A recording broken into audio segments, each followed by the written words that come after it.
દેશમાં વર્ષ 2024 માટે લોકસભાની ચૂંટણી ચાલી રહી છે, જ્યાં આ ચૂંટણીમાં 2 તબક્કાનું મતદાન થયું છે, જ્યારે 5 તબક્કાનું મતદાન બાકી છે.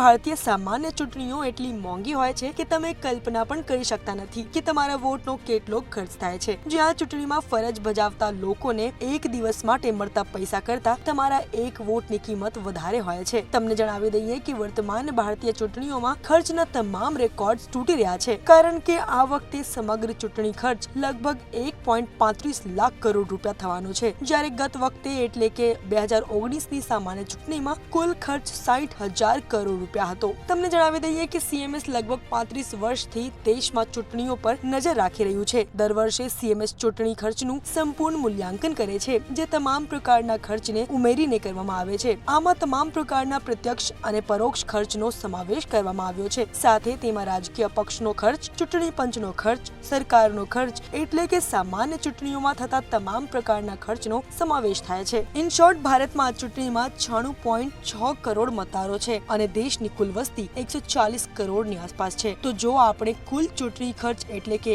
1.35 લાખ કરોડ ગણીએ તો એક મતદાર દીઠ એક મતનો ખર્ચ 1400 જેટલો થાય છે.